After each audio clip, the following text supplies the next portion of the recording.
Você imagina um peixe que nunca saiu da água. Você acha que ele sabe que ele vive na água? Não. Se ele nunca saiu da água, ele não sabe o que não é água. Para ele saber que ele vive na água, ele tem que ter a consciência, a experiência de viver fora d'água. Como ele não saiu da água nunca, ele nunca teve a experiência de sair da água. Então ele não sabe que ele vive na água. Essa analogia eu quero fazer para você com paradigma. E o paradigma é muito simples. Houve uma época que a terra era chata. Quer dizer, acreditava-se que o navio ia viajar nos mares e que chegava uma hora que ele caía no final do mundo. Tanto é que a mulher do marinheiro ia com uma roupa para o porto, se despedia do marido. Antes de voltar para casa, ela se vestia de preto, que ela ia ficar de luto, porque a maioria não voltava, porque morria durante a viagem. A maioria morria, na realidade, de escorbuto. Mais da metade dos marinheiros morriam de escorbuto, deficiência de vitamina C. Mas muitos, o navio afundava e não voltavam. E aí acreditava-se que morreu porque caiu no final do mundo. Quando foi trazido o conceito de que o mundo era redondo, o paradigma que nós vivemos hoje, de que o mundo é redondo, quando o mundo era plano, era impossível fazer uma viagem de volta ao mundo, no mundo plano. Hoje você pode fazer uma viagem de volta ao mundo, no mundo redondo. Olha que interessante. Quando o paradigma mudou do mundo plano para o mundo redondo, as possibilidades se multiplicaram. Aquilo que é impossível na sua vida, hoje, é impossível no paradigma que você está vivendo. Se você mudar o paradigma, as possibilidades se multiplicam. Toda vez que você tiver alguma coisa que você achar que é impossível, ela é impossível no paradigma que você vive. Se você mudasse o paradigma, como aconteceu aqui, as possibilidades agora de volta vão aparecer. Certo? Você imagina, por muitos e muitos e muitos anos, existia uma teoria de que todos os cisnes eram brancos. E isso era acreditado no mundo inteiro. Quando a Austrália foi descoberta, pela primeira vez na história, lá apareceu cisne preto. Então essa teoria de anos e anos e anos, de que os cisnes eram brancos, com um exemplo, acabou a história. Isso acontece muito na medicina. A gente tem uma teoria muito sofisticada, até que parece uma doença, até que aparece um exemplo que destrói toda a teoria. Por mais sofisticada que ela seja, se o exemplo encontrado não bate, aquela teoria, você vai me desculpar, ela é obsoleta. Você tem que jogar lá fora e começar a procurar outro paradigma, outro diagrama para explicar.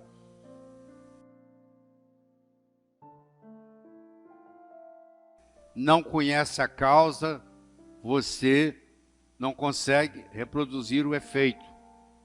Você pode ganhar dinheiro, ficar rico, se estiver na hora certa, no lugar certo. Eu quero saber se vocês tomarem o dinheiro de vocês, se você ganha de novo. Porque pode acontecer que quem tivesse naquela hora certa, naquele lugar certo, seja você ou seja outro, ia acontecer. Para quem tivesse naquele lugar certo, na hora certa. Eu quero saber se poder tirar tudo que você tem, se você consegue ganhar de novo. Aí você conhece o caminho das pedras. Se você não conhece a causa, você não consegue na vida reproduzir os efeitos. Então, se você está preocupado com a sua saúde, que é a maior riqueza que você tem no mundo, tem nada que pareça com isso. Eu tive a oportunidade de fazer pré e pós-operatório durante 3 anos com o Dr. Michael DeBake em Houston, maior cirurgião cardíaco que o mundo já teve, e ele recebia mais de 100 pacientes por dia. Eu cuidava daqueles que falavam português e daqueles que falavam espanhol, e eram todas pessoas multimilionárias, que às vezes chegavam lá nos próprios aviões, com vários seguranças e etc., doentes, e iam ver o Dr. DeBake, e naquela relação médico-paciente, eles diziam para mim assim: Dr. Ribeiro, eu daria tudo o que eu tenho para recuperar minha saúde. Eu daria toda a minha fortuna, toda a minha riqueza para recuperar minha saúde. E você tem a saúde, às vezes não dá valor para ela. Se você não tiver tempo para cuidar da sua saúde, um dia você vai ter que arrumar tempo para cuidar da sua doença. Se você fala assim: ó, eu sou muito ocupado, eu não tenho tempo para cuidar da minha saúde, eu falo: tudo bem, não se preocupe, um dia você vai ter que arrumar tempo para cuidar da sua doença. Vou dar para você de presente agora uma pérola. Você vai pegar a pérola, vai olhar para ela na sua mão, não vai ficar segurando ela por muito tempo, você vai colocá-la no bolso. Daqui uma semana eu vou me encontrar com você, vou lhe entregar uma segunda pérola. De novo você vai colocá-la na sua mão, não vai esperar muito tempo, vai colocá-la no bolso. Daqui 15 dias eu me encontro com você pela terceira e última vez, e te dou a terceira pérola. E de novo você coloca ela no bolso. Daqui 6 meses, eu me encontro com você e pergunto assim: onde é que estão as pérolas que eu te dei? Você vai dizer mais ou menos assim: a primeira, eu coloquei no criado mudo, a mocinha que arruma lá em casa não viu, jogou no lixo. A segunda, eu esqueci no bolso da calça, a calça foi para a lavanderia e voltou sem pérola. E a terceira, você não vai acreditar, eu escondi de mim mesmo. Eu guardei tão bem guardado que eu não sei onde está. Não sei quantos de vocês já esconderam coisas de você mesmo. Está tão bem guardado que nunca mais você vai encontrar.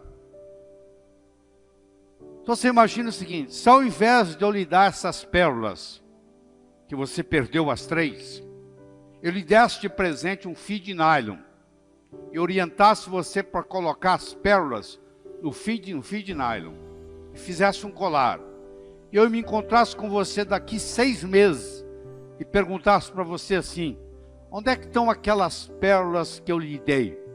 Você ia dizer assim: ó, elas estão aqui, ó, eu fiz delas um colar. Meus amigos, as pérolas são ideias. O cemitério está cheio de quem teve boas ideias. Ou não as implementou, ou pior ainda, implementou e quebrou a cara. Você não sabe que com uma boa ideia pode estragar uma pessoa. Uma boa ideia pode estragar uma empresa. Uma boa ideia pode estragar uma família. No frigir dos ovos, o que interessa não são as pérolas, e sim o fio de nylon que segura elas. Eu encontro médicos na minha área, que eu posso falar, que tem muito conhecimento médico na cabeça, mas não tem modelos. O paciente chega na frente deles e eles não sabem fazer o diagnóstico, apesar de todo o conhecimento, mas faltou modelo. Isso é muito comum no ensino da medicina. Tem muito conhecimento, tem muita pérola, mas não tem o fio de nylon que segura isso e faz a diferença. É a diferença que vai fazer a diferença. É você ter modelos. Então, nesse poder do conhecimento, é muito mais importante você ter o modelo do que o conhecimento per se.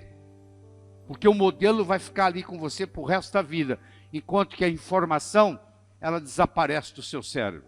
Ela some, igual as pérolas. Isso aqui é uma cadeira de balanço. Sabe onde é que uma cadeira de balanço vai? A lugar nenhum. Sabe por quê? Ela oscila. Se você puser mais energia nela, ela oscila mais. Mas olha aqui o meu cotovelo. Ela não sai do lugar aqui, ó. Você deve conhecer gente assim. Você encontra, passa-se o tempo, você encontra de novo, a pessoa está no mesmo lugar. Dessa vez vai, não foi. Dessa vez vai, não foi. Por outro lado, isso aqui é um carro Fórmula 1. O carro Fórmula 1, como você sabe, é igual um avião. Ele não tem marcha ré. Ele só anda para frente. Ele foi feito para avançar. Então uma pessoa pode ter uma estrutura psicológica de cadeira de balanço, você deve conhecer muitos, e uma pessoa pode ter estrutura psicológica de carro Fórmula 1.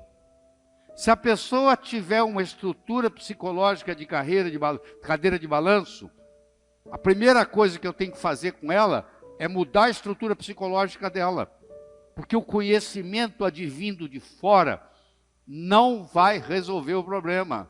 Não vai transformar uma cadeira de balanço num carro Fórmula 1. E há 6 anos que se passa, ou 5 ou 4, que se passa na faculdade, uma das funções do professor é ter a habilidade de trabalhar linguisticamente com a estrutura psicológica do aluno e pegar um aluno que, por circunstâncias da infância, tem uma estrutura de cadeira de balanço e transformar essa estrutura num carro Fórmula 1, que só tem um destino: avançar. Então esse é um conhecimento que faz toda a diferença na área do poder do conhecimento. Que eu chamo de um modelo de resolução de problemas, que vai servir para você para o resto da vida. Eu reuni as 300 e poucas pessoas que reportavam no meu departamento e disse para elas o seguinte: a partir de hoje, você só entra no meu escritório se você for capaz de me responder 4 perguntas. Primeiro eu vou te perguntar qual é o problema. Problema definido, 50% resolvido. Você deve conhecer esse ditado. Problema definido, 50% resolvido. Eu já participei de reuniões, como você já participou, onde depois de 40 minutos, cada um tem um problema diferente na cabeça. Então, a definição do problema é crucial para a resolução do problema. Aí eu vou lhe fazer uma segunda pergunta. Quais são as causas do problema? Se o seu pneu dianteiro direito está gastando, e você trocou o pneu e gastou de novo, e você trocou o pneu e gastou de novo, é melhor se alinhar as rodas, porque o problema está no alinhamento das rodas. E aí o seu pneu direito, dianteiro, não vai gastar mais. Quais são as causas? Claro que quando eu pergunto para ele quais são as causas, ele com os colegas começam a trabalhar, começa a ter um trabalho em equipe.